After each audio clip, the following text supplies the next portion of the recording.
Welcome to Dark Loops Productions She-Hulking, a podcast for discussing Disney's new series, She-Hulk, Attorney at Law.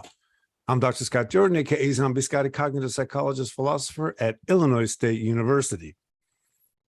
Hi, I am Shelley Clevenger, department chair at Sam Houston State University, Department of Victim Studies, and self-proclaimed #1 fan of The Incredible Hulk. Yeah, we call her the OG She-Hulk. She doesn't get mad about it. So, and today we're going to be discussing episode 3, The People versus Emil Blonsky. And we have with us in the show, the one, the only, Kelsey Williams of Sister Speak Productions. Kelsey, please tell the audience a little something about who you are and why you dig this show. Well, I am Sister K, for those who know us as sisters, on the Sister Speak Productions podcast. And we talk about TV and movies from a sister's point of view. We've been podcasting the last 15 years. And I have to admit, when I first saw promos for this show, I was side-eyeing it very hard because I was thinking, okay, another show, and it looked kind of campy and silly, and I didn't know if it would be my cup of tea. I'm kind of like a passive, casual Marvel Universe watcher. So, and I've not read the comics or anything like that. So I didn't have the only experience I have with The Incredible Hulk was the old TV show back in the Bill Bixby. 80s. Bill Bixby. I love that show so much. And Lou Ferrigno, of course. And Lou Ferrigno. And so I was thinking, oh, how is this going to work with CGI? I don't know. But I was watching y'all's show, and then I started watching the episodes, and I was pleasantly surprised how much I liked it. I said, okay, I got to eat my words because I was talking a little bit of mess on it. And I really enjoyed the first couple episodes, especially getting that backstory of how she became a Hulk, but then also that chemistry she had with Bruce, and then how is she going to incorporate this into her everyday life? You know, I was really interested in that. So that's... Well, we're thrilled that you're here. And full disclosure, the three of us have met in non-Zoom world once before. We had the distinct pleasure of hanging out at Fan Expo Dallas back early in the summer. We actually did a panel together. Yeah, I think the panel was Zombies, Blips, and the Apocalypse. Why write about disruptions? It was us plus Carl Potts, if I remember. Yes. Yeah. No, we had a great time. Absolutely great time. We went out to dinner that evening. I was wearing my Captain Lawrence cosplay from Handmaid's Tale. Handmaid's Tale. Well, my sister was playing one of the women in the garbage. We got a few looks, but it was a total blast. So then, go ahead. Oh, go ahead, please. I was going to say that relates to something I want to talk about. So this show, I think, has done a good job of touching upon some of the stuff that women have to deal with all the time. Male dominated, dealing with male feelings, male agenda, and even being in the comic world or the con world, women have not always been in that space. I mean, there are more women who are coming into the Comic Cons and into comic books, but this episode with talking about the social media and how she was slammed on social media, and then also having to deal with, let me make sure I get his name correct, Dennis Bukowski in this episode, which is what I wanted to talk about, how he was had such a self-inflated sense of self that he thought that he could get like the hottest pop star. And so thinking about all of the stuff from this episode, the Twitter, thinking about, he was kind of had one put over on him, but thinking about this idea of maybe toxic masculinity or masculinity within these spaces. Yes. What do you all have to think about that show, the Comic Con, the comic fandom spaces? So I'll go ahead, Kelsey. I was just going to say, I've seen people like this. So that character was great. And I loved how she did not do the PC thing and just kind of like walk away from it. She actually called it out and was laughing and like, oh, really? You thought you could get her? Like, really? How did you think that you were gonna? Okay, whatever, Dennis. And I just love that. And he even still was like, "What? What are you talking about?" But there are people like this that live and breathe, and we have to deal with every single day. And you're just looking at them like, how did you become this? Oh, I love it. No self-awareness at all. Good word. Yeah. And I kind of chuckled at that a lot. And, in the workplace, you can't really always say anything without jeopardizing your position. And I feel like as women and then a woman of color, you always have to kind of defend your knowledge and defend yourself and what you know. And that for some reason, some people will just automatically take the male's opinion or thought process as the gospel, and you have to then go and prove your thoughts or your ideas. So I thought it was I loved how they dealt with that on this episode. Yeah, I love that we're seeing more and more stories like this because what it does is draw conscious attention. And it's not like that conscious moment changes anybody, right? What changes people is seeing it over and over and over and over. So when you ask the question, how'd you become this? I ask myself that question I've asked that question, how do wealthy people raise their kids to live a guilt-free life, right? And it has to do with creating a world in which that question never arises, right? And like last week when she's walking into the building and she sees those guys laughing around the table, and she goes, those guys never had to go through what I'm going through during their first day at work. She's absolutely right. They've never seen a world where they felt that excluded in the workplace and they had to do something that way. So I think the answer is, how'd you get this way? It's because that's the way the world is. And then what we do consciously is we disrupt that. And then over and over and over, it becomes uncool. Look, Dennis is being made fun of. I don't think there's anybody watching this show that respects him. And I think, there are other lines in the show we'll go over later where the whole toxic male reaction to her, comes out on Twitter and such. But Dennis is like rock bottom toxic masculinity. That's the writer's way. This is what it's like, guys. Let's put one of those in there because there's Poe in the office too, and he's not quite like that, right? I do love it when the Asgardian elf shapeshifts into him and walks out in the office and say, "Hey, I love giving ladies a hassle at work." And then he comes out immediately after, no, that wasn't me. You know me, right? So he's a little nervous, right? Yeah. But the fact that he's nervous is diagnostic of kind of where we are. What it means is there's this edge to the way people, men in particular in this context, are experiencing and thinking about how they're in these spaces. And that's the best you can do as a media outlet or as an activist. And then you try to keep that going in the world, and hopefully people take it on and reorganize. But you get there because the world's that way. And as we do the things we do, we're making the world a different way. And we just got to keep doing it. I agree with that. I think the more that people see, I think there's always going to be people that aren't going to ever change because they see the world the way they see it, and they think that everyone else is crazy or ignorant or just this bad seed. And I can kind of understand when I said, how did you get that way? But I can kind of understand how they got that way, because if you are so far removed from anyone other than yourself, you're never going to experience that this is not how everyone behaves, thinks, that kind of thing. So if you're very excluded and exclusive with your upbringing, you're never going to understand that there's other ways that people live and survive, and that is perfectly fine. It's just a difference.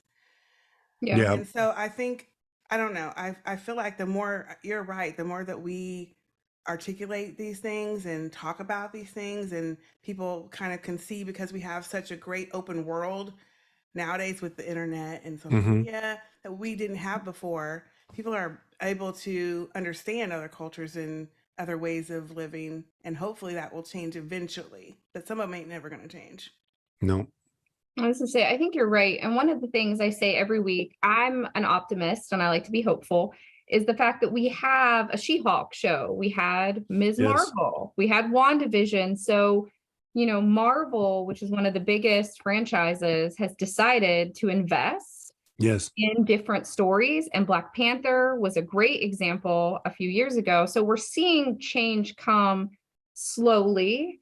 We're seeing it being incremental, but at least this is here. And, you know, we have these shows. I think you're absolutely right. And I think if we look at, I think all people hang around in groups. And I think all those groups have at minimum an implicit narrative about who they are. And the dominant narrative that used to drive groups together was religious. And as the church decreases as a social influence, something's filling the gap. And what's filling the gap is media. And there are kids growing up who are seeing Miss Marvel. Right. There are kids growing up who are seeing this. And Kelly and I talked, Shelley and I talked about this, our first podcast. These shows are probably having a bigger impact on the kids than they are us. Mm-hmm. And they're never going to grow up not having had this in their world. Right. And you just kind of expect the world to be like it's been. And that's how you can get through it. So I'm very excited about where we are. I did want to talk about con life a little bit, right? Because, you know, I'm actually currently in the presence of two major inspirations. So Kelsey, Sister K, Sister Speak Productions is my podcasting inspiration. I started writing into you guys about 6-7 years ago or so, and you provided a space for me in the Sister Speak Nation. And it was opportunity for me to play in a way that I hadn't been able to play in my life at that point. And then Shelley and I have been doing cons together for probably about as long. And Shelley cosplays all the time. And to the point where, well, damn, I could do that too. Why don't I do that too? And something interesting happened at Fan Expo Boston. I was there with Vanessa. We were cosplaying Stranger Things. And they did a cosplay shoot up, I think a mashup meetup. There were no photographers. There were no organizers. You had to do it yourself.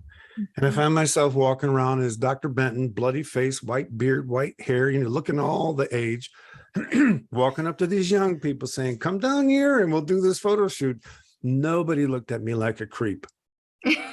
Everybody was like, oh my gosh, cool. And they all went down, and then someone asked Vanessa later, is he a pro? Is he in charge? And it's like, no, but you went into the world trusting that people weren't going to call you a creep. People weren't going to be scared. Mm-hmm. And, you know, the con vibe, and particularly cosplay, is a way to play in those alternative identities. Mm-hmm. And that's what we do in adolescence all the time. And then we kind of forget about it because we let our job tell us who we are. So, no, I love going into those spaces now because people don't, because I can have an influence that I tend not to have in daily life with people of different generations around things we both love. They're kind of surprised. You like anime? Oh, hell yes, I love anime. Right? So, yeah. Yeah, I want to say something about cosplay. So I've been cosplaying for a long time. Thanks for the shout out, Scott. Mm-hmm. But I tell my students this story, and it's relevant to what we're talking about. So 2015, I dressed up as Sirius Black from Harry Potter. Mm-hmm. And I had I had adhesive beard, and I had a wig, and I didn't wear makeup, and I'm still short. So, I mean, I'm short, but for all intents and purposes, people thought I was a man. And so when I was at Comic-Con in Chicago, people thought I was just a dude who was dressed up as Sirius Black.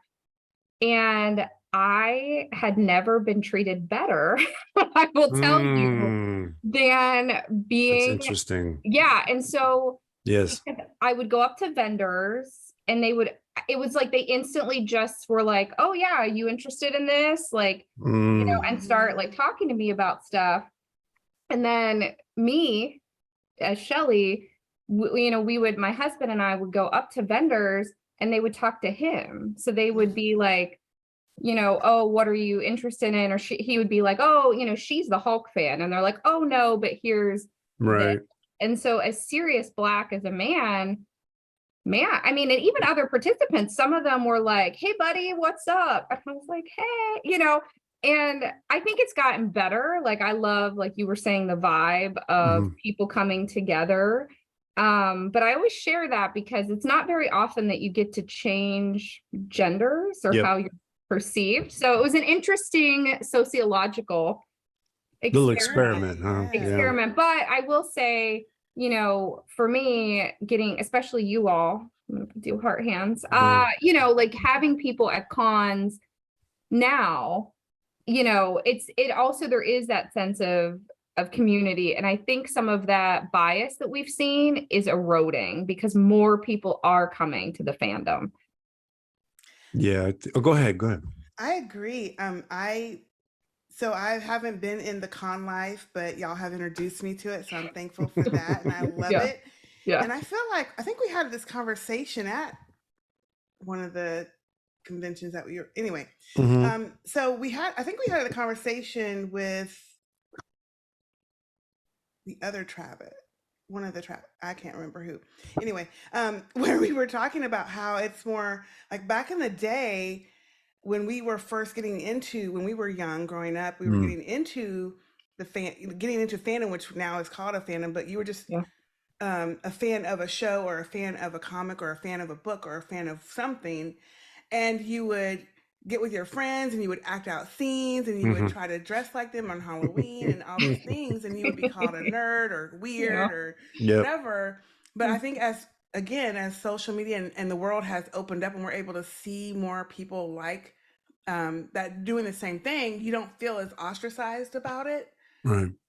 You don't feel like you're kind of an outcast with it. Right. And I think that young people today aren't going to know that feeling that we had because it wasn't as mainstream, or at least we didn't know it was. I mean, I think it was mainstream. We just didn't know because we didn't have that information from around the world, around, 30 miles away. I wouldn't know if someone else was doing the same thing as a young person, because I wasn't 30 miles away. There just wasn't no way to know. So I feel like all of that has been and then the combination of podcasts and social media and what we've been doing has really opened the doors for so many people that have these same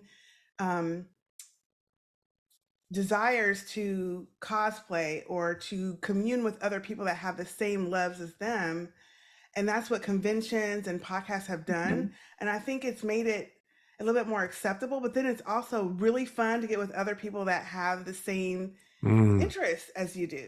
So you can geek out, say, oh my gosh, there's so-and-so walking down. Hey, can I get your picture? I don't know. It's just so exciting that so many people get so into it. And in San Diego was my first time ever cosplaying, and I loved it. Yeah, she started at the top, the absolute top of the con world, right? I know. It's all downhill. It's my life. It's so amazing. But I am like, now everything, I'm like, oh, I gotta figure out how to get this one costume. Yes. I gotta go find this and this little piece and this piece and start building my little collection together, because I love seeing how much fun y'all have with your costumes and cosplay. Yeah. And I want to say related to what you just said. So thinking about growing up and being like nerdy and feeling like an outcast, Scott and I did a panel in Dallas at Fan Expo on Lord of the Rings. And it was just the two of us. And I got to do it dressed as Galadriel. Stunning cosplay. Thanks. It was stunning. It was great. Would not have believed that someday I would get to grow up to do a panel on something that people would make fun of you for. And so, and it was with Scott, which was awesome. We got to you're so kind. Yeah, we had a really good time. I think, those kinds of things today are good for kids. I mean, they're good for us, right? But you're not going to feel so isolated or alone. Yeah, so two things. The nerds won. Let's just make it clear, all right? The nerds won. We won. So, I remember, I'm not going to say any names, but at another university, administrator came to me talking about a colleague of mine, saying, why is that exceptional scientist wasting her time writing stuff about pop culture? And I just couldn't answer. I mean, oh my God, you're actually younger than I am too. And it's not even a contemplation. It's just straight judgment from the beginning. Yeah. And what I love about the con world, what I love about this show is that that's where people are playing with diversity. That is where we're playing with the idea that David Bowie tried to teach us with his whole life is that identity is pliable. And if you think you have a solid identity right now, it's because your world is solid, right? All you got to do is disrupt someone's world and their identity goes, what, where am I? That's what sci-fi is based on, right? A lot of identity, change the world and people change their identities. So cosplay, shows like this, I love that it peels back the layers of what it means to be someone. And it doesn't mean someone who knows who they are. It means someone whose world is stable enough for them to be able to pretend this is who I am for now. And so modeling that for kids rocks. Absolutely rocks. I just need to say something real quick. I wish I would have had professors like y'all when I was in college, because I feel like it is so, I don't know if y'all hear this or anyone ever says this, but I just feel like it's so important. And I don't know if it's because then everyone was trying to pretend to be I don't know, what a professor is supposed to look like on TV or whatever. But I don't know. I just had instructors that just did not seem like they cared about the students learning. They just wanted to get that coursework out. And I know that's probably part of what they're told to do as administrators and stuff. But if I would have had professors like y'all that actually can take real life things going on in my world, things that I'm watching on TV, and relate the topic to that, that would have sunk in so much more. And to me, I think that y'all are really doing a great service for all of your students, because I feel like people learn in so many different ways. And sometimes you're only going to get that idea through if you relate it to something that they can actually relate to. I can't relate to 18 whatever and what someone was going through then, but if you can put that into terms of today and how that would apply to me today, like even I was talking to a friend about math. Like, why don't they teach us math that we need to know for our everyday life? They might do that now, but when I was in school, no. Like me trying to figure out if something's going to fit in a certain place, I need to know how to measure. I need to know how to add a few numbers up, how to do fraction. That's the kind of math I need to know. But if you relate that to your everyday, okay, so we're going to do this equation, and it's because at some point in your life, you're going to need to hang something or fit something in somewhere. You're going to need to go buy a new piece of furniture, and you need to make sure it's going to fit in that space. Me, so that I just love what y'all are doing and what you talk about and how you are relating this pop culture to what the topics that you're teaching. And you're doing that in the cons, you're doing that in your classrooms. I just love that. Shelly, you want to respond to that first? Yeah, thanks. I wish we were in person so I could give you a hug. Yeah, I mean, that hasn't always been well received, you know, from the instructor or professor point of view, but you're right. I think it matters. It's important. People often respond better to fun than and learning in a fun way. And so I have my students, you know, they read comics and they, you know, maybe don't love comics or they don't love the characters, but they're like, wow, like that's like a cool way to think about it. Or I never knew. So spoiler for people, Bruce Banner was a victim of domestic violence. And, you know, people are like, oh, I didn't know that that's why the Hulk's so angry. Or, you know, I'm angry because I was a victim of domestic violence. Like I'm the Hulk too. And I think people can connect to stories. So thanks for saying that. I love it. I'm going to again say thanks as well. And I just want to say that even before all this, Shelly never asked anybody if it was okay to be herself. Shelly showed up wearing what she was wearing. That's not something that everybody does. So, you know, I have to, when I'm going to talk about Shelly and myself, I think there are individual differences, and I'm not going to put a value-laden name on it. Call it a risk taker, call it whatever you want, call it someone who wants to be the center of attention like myself. I have no idea. But whatever it is, there is a Bowie-esque edge to it in that it's not like we're showing up dressed like blocks of paste, right? I mean, we're pushing the edge a little bit so that it's not so uncanny valley that people can't relate.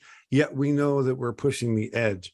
Mhm. And the reason I say that is because I suspect that probably translates into how Shelley teaches her classes, regardless of the outfit she's wearing, and Yeah. the same with myself.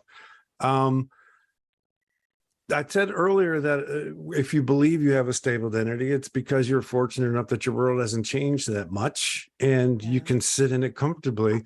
And I think when people are professors, there is a power structure there that's very, very alluring and very identity satisfying. And I think a lot of people lean into it.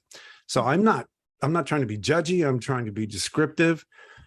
For Mhm. people like me, who've never really been able to sit in an identity over the course of life, either because my brain just won't do it, or because there was something earlier in my life that just keeps me wanting to change. That becomes part of what we're teaching. Questioning who we are and where do I come from and how do I keep being me or I? And so I was having kids watch movies and cartoons in a research methods course because I wanted them to understand what they were putting numbers on, right? Because we in psychology, we teach people to put numbers on everything, but sometimes I feel we're talking more about the cage than the beast, right? And the numbers are a cage. So it doesn't surprise me that Shelley is in the con world the way she is, and it doesn't surprise me that I met her and started doing the same thing. And it doesn't surprise me that now when I go to a con, I try to find a new cosplay for each panel I'm going to be on, and I introduce myself as coming to you today as. It's disruptive, and I think it's disruptive at a level that people can still. They may not think, oh, you can do this every day, or may not think, oh, I'm actually doing this every day. It's just the world stays the same. So I think it's more, I don't want to say personality. I don't want to use the word. I'm just saying whatever it is that I am, whatever it is that Shelley is, we bring it, and it's not the same thing as trying to make sure everybody understands that you're the professor. I think that has a lot to do with it. And I don't think it's because anyone said we could. Right, which is the best part. You just do it and take your I hits, think that's right? the best part. Yeah. No, I'll be honest with you. I Which didn't means start. you'll accept your students that come the same way. That's right.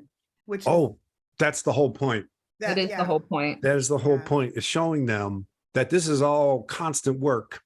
This thing that looks calm and cool, collective, no, there's work. I'm chilling out before I come to class. I'm getting ready. And what I'm doing right now, I look comfortable because I've done it 300 times. Right? Not because I'm smart, but because I've done this 300 times, and people call that smart because it comes to me quickly. So showing them, and that's the thing I say a lot to particularly junior faculty who get upset when all their students are getting A's. And I say that's not your responsibility to get them all A's. If there's a responsibility, is to show them wonder and show them that you can still have wonder at your age, and then be willing to tell them how the hell you got there, how many cups of coffee you served, how many pizzas you served, how many fields you worked in, how many factories you worked at. Right. And then they go, damn, maybe I could. That hard work. Show where I could. Where you came from. Right. So and the pop culture is just a way to cut right to it.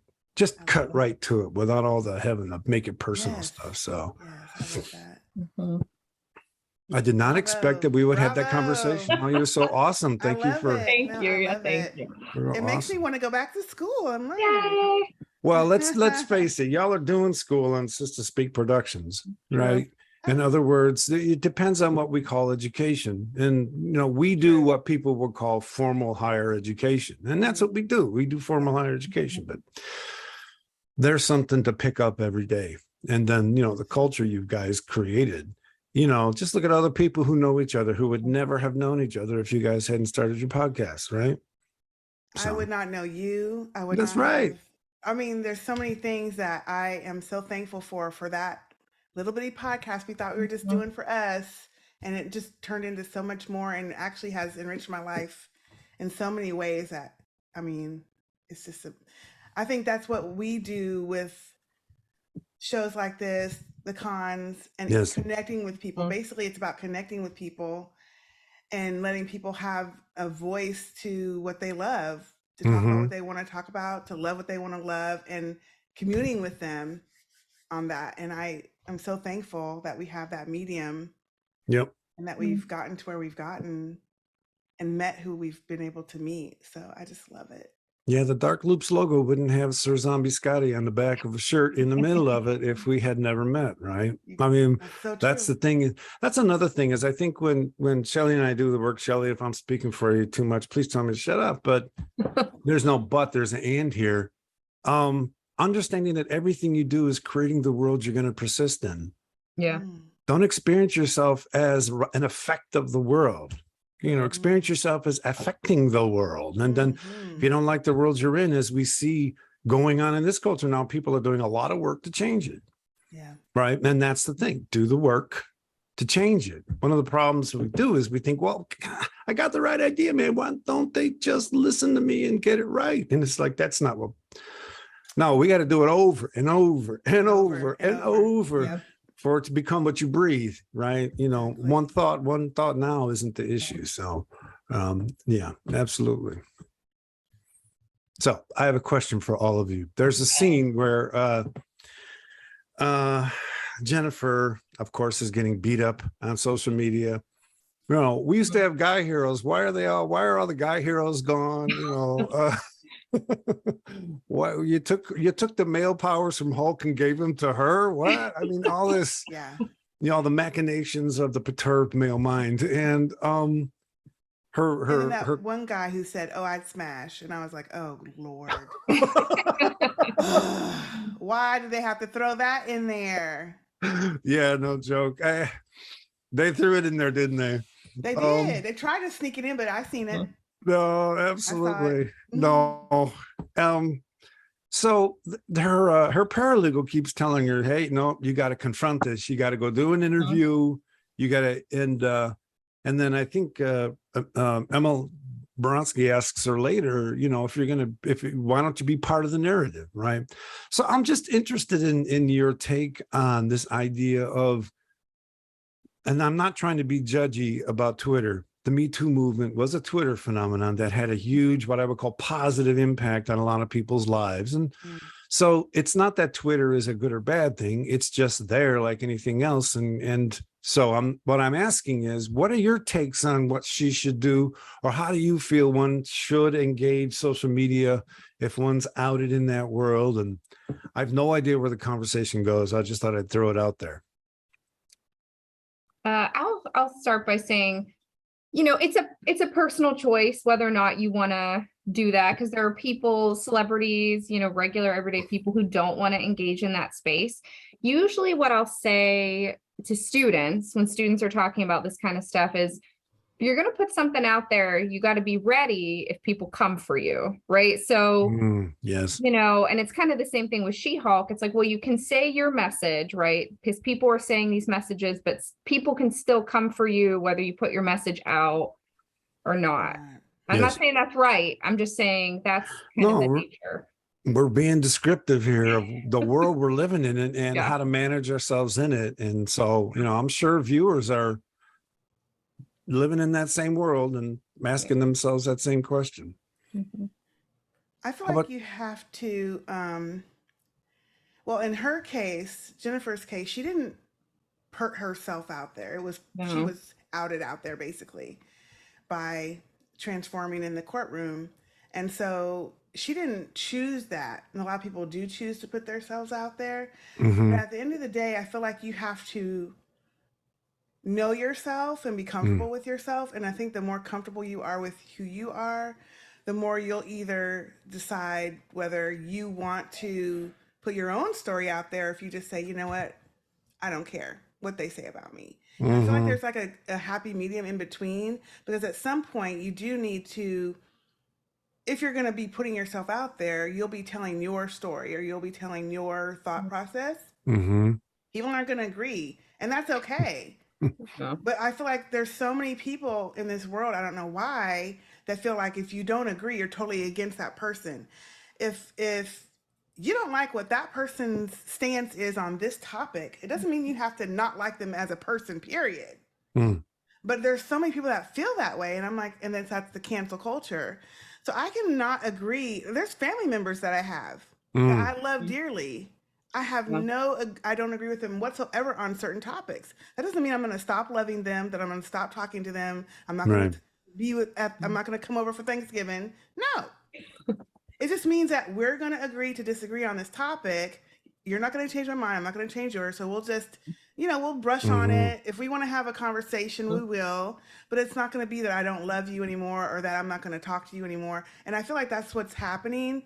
And so I don't know. I feel like, even with us with Sister Speak, there's been occasions where people have asked us questions directly, like, are you going to comment on this topic? Because it relates to being a person of color, a woman. I'm like, well, if I feel the need to, it'll come up in our podcast, but I'm not one that's going to write up a statement and say, why? Who cares about what I think about it? I'm not a corporation. Even these corporations that do it, why? Right. Is that going to change my thought processes? For me, no, because I can separate the fact that this is a thought that you had or this is an opinion from the person. Yeah. I don't feel like I need to make a statement. If it comes up in our conversation on the podcast, we'll talk about it there. If it comes up in conversation in our group or when we're talking with someone there, but I don't feel the need to have to go and explain that on social media purposefully, that topic. And we've had adversity and people come up with things that they don't agree with us on. We say, okay, let's, thank you for your opinion. I still have mine. Or, you opened my eyes to that. Maybe I'll change a little bit of what my thought process is, but I don't think I need to make a full statement about it. So next time, keep that shit short. Sorry, that's an inside joke. So that's when the Sister Speaks thing is keep that shit short. So. Sorry, Shelly, I interrupted you. Oh no, I didn't mean to interrupt you. I was going to say, like, when we think about social media and then thinking about Jennifer Walters or superheroes, they have a lot of power. Yeah. So their voice is different than ours. Not that we aren't awesome, right? But people aren't going to be like, oh, well, Shelley Clevenger said not to do this, so I'm not going to do that. And so one of the, I guess I'll use the term evils of social media is that it can influence people because they see people that they really respect saying one thing or another. Yeah, it's like everybody's in the town square at the same time. And so this is democracy. Right. This is democracy. More people have a voice that everyone can hear more so than any time in our history. And it's beautifully ugly, right? Everything is there. And so one of the things I love is that I like to know where hate groups are, right? In other words, I don't go ahead, put that out there. Absolutely. Because now we know that it's there. No one can pretend that it was never there. I think Twitter would be quite different if people didn't get likes. Yeah. Right. If, in other words, for me, there's a psychology of being at the town square and being heard. And you're being heard through the likes system, right? So if people weren't getting that dose of social affirmation with a little heart, and then other people see how many hearts you have, I think there's a lot of identity politics, identity work going on in Twitter. And so when I'm in that space, look, I'm a little older. Honestly, I've been through stuff, had to manage myself in that stuff. So I've sculpted ways of being in Twitter that have to do with leaning into who I am if I have to, and trying to, I don't explain things on Facebook. I don't explain things on Twitter. If you look at my Facebook posts, it's nothing but positivity and love. Very little of it is about events, I will share something if it's politically pithy, and I very much agree, but explanation is what we're doing here. Nice, calm, long conversation about a thing, not me pressing buttons. So for me, as a university professor, this is what I can bring to culture. It may be a little too slow for culture, and that's fine. It's that I'm not here to change individual minds. We're just a persistent presence in the world, like what we're doing right now. It's there. The world can see it if they ever turn to it. And, when they do the cognitive archaeology 50 years from now of who was pushing the envelope, we're going to be there, right? They weren't listened to back then per se, but they're going to be up there now. So I love the idea of individual choice. And for me, I'm going to use the word unfortunately, not enough people get coaching on how to manage their lives as kids. They're basically told how to do it right or wrong. And that just doesn't serve them well in complex situations. And Twitter's one of them. So a little more coaching on nuance, complexity from parents and families, I think will go a long way. So do we think that Jennifer should respond on Twitter? Well, she did go on the news, right? She went on the news. Yeah, she did. I find it interesting that when her friend, coworker, her paralegal, what is her position anyway? Her friend, she's a paralegal. Paralegal was telling her, "Oh, you should get in front of this. You should go and put your own story out." But she didn't actually agree to it until Emil told her. Yeah. So I don't know, is it because it kind of made the parallel of her friend is a woman. Yeah. And Emil's a man. Is that why? But I was thinking it was back probably more so because he is also a super he was not a hero, but you know what I'm saying? He has abilities and she has abilities. So maybe it was more because he was from that life and understood. Maybe that's why she took the advice at that moment instead of listening to her friend who said it earlier, who does not have abilities. And everything she said in his defense was something he told her. In other words, he controlled his narrative. And that's what he put to her: control your narrative. And when you're a soup, you got the power to do it. But when you're not a soup, you may not have that power to do that. Yeah, it was odd that they wrote him as the one who she followed, right? I mean, that's interesting. Because Abomination is the worst. I'm going to say it over and over. I have my Abomination action figure here. Look at that. I'll look out. He's That's the so worst. Cool. In the comics, he's terrible. I'm never going to be a fan of his. And I'm waiting on this show for him to be bad again. I was going to ask you, because I saw that on your previous episodes where you talked about that, and I had never read the comics, so I didn't know. But based on just seeing his character here, seeing him here, where he talked about, I think it was the second episode when he said, well, I thought I was like y'all. The government put me through. I mean, I worked for the government. I was doing what y'all did. It's just that I was on the other side of it. And so I was like, oh, that's an interesting. Don't fall for it. He's going to be, he's gonna be bad. He's a bad dude in the comics. He's that's bad. it. Do you think maybe we're getting kind of a triple whammy here in the sense that he's telling a narrative of him being a better person? Then he actually persuades, Jennifer in a sense. Everything he says ends up being correct. He tells her to control his narrative.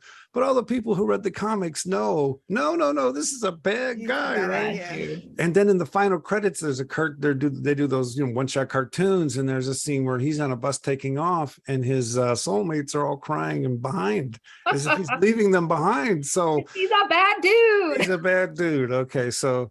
And then that means him giving Jennifer advice is bad for her. Yes, it is bad for her. Right. It's bad for her. I got it. Should she? I tell you what happened to her is when she went on the news, she ended up being in reactive mode because the news announcer said, "We're here with She-Hulk talking about the Abomination." She goes, "First off, my name isn't She-Hulk. My name is Dennis Williams, and his name is not Abomination. It's Emil." So she ends up being in a reactive mode, and that's not controlling your narrative. So my advice to people is don't let yourself be reactive in social media. You don't have to answer accusations. You don't have to answer the hate directly. You can try to find a way.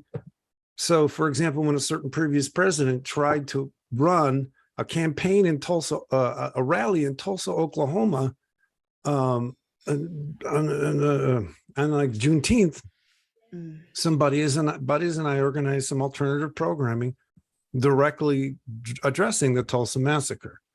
It doesn't have to be anti. You don't have to Just Right. do something different that expresses your view. And that simultaneously says everything. This is who I am. And the fact that I'm not doing that means I'm not that by any stretch. So it's a tactic. Yeah. Yeah. Anything else you guys want to say about this episode? It was good. Yeah. I was a little surprised they wrote a certain character a certain way. Oh. Is his name Wong? Oh. Mm-hmm. Yeah, the Sorcerer Supreme. I was like, I mean, All right. All right. So I want to ask you guys about why how is he here? well, but so we're talking about Sorcerer Supreme Wong, right? And first of all, the very beginning of the episode, Jennifer looks at the camera and says, wait. Is there going to be a cameo every episode? And yes. Oh, well, just remember whose show this is, right? And what do y'all think about this? I don't know if you're gonna go ahead about this during the thing, but about the breaking that fourth wall where she's actually talking to us, the audience. Because to me, it kind of takes me out of the. I mean, I know the show is supposed to be kind of silly, campy, fun, also while tackling other topics that they're tackling. But to me, when she does that, it takes me kind of out of the story a little bit. So it does. And so the question is, how do you use it sparingly? I mean, my take is how do you use it sparingly so that the fourth wall moments are part of the story? And I'm thinking, because this is a pretty straightforward feminist argument being made in the show, that she's saying this is an important point. I can't pretend that I ignored this moment, right? This didn't just go by, and there's no one else from here to say it to, so I'm going to say it to all of you. That's my take, is that she doesn't want it to look like she's just taking it. She could roll her eyes, but something along those lines.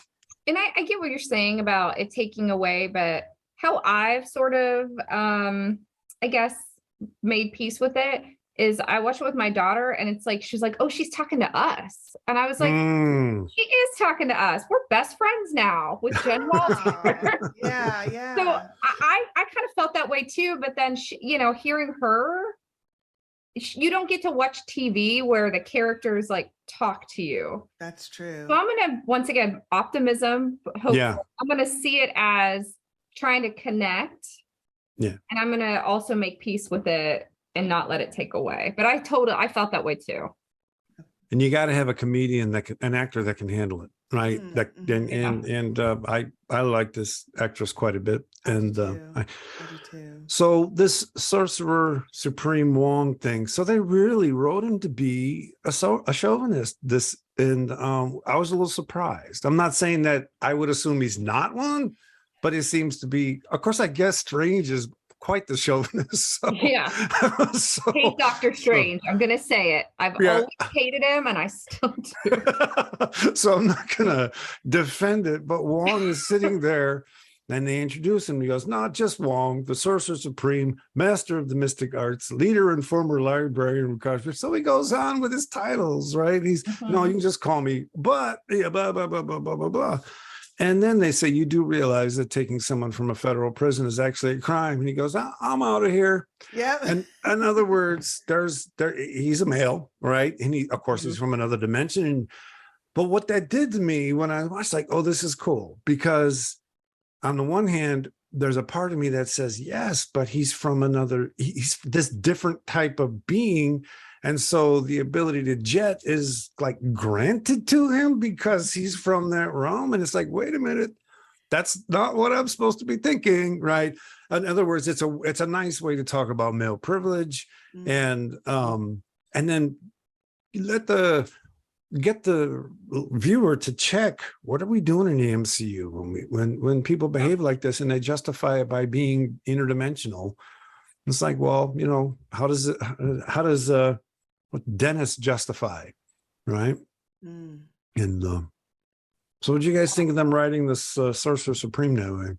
I don't like the Sorcerer Supreme, which I will say, and people can hate mail me or come at me. I don't like him. I also think, yes, he is a different being, but once again, he's always had the power and privilege to be a jerk. Yeah. And so he just gets to be one. And imagine if I walked into a room and I started listing all of my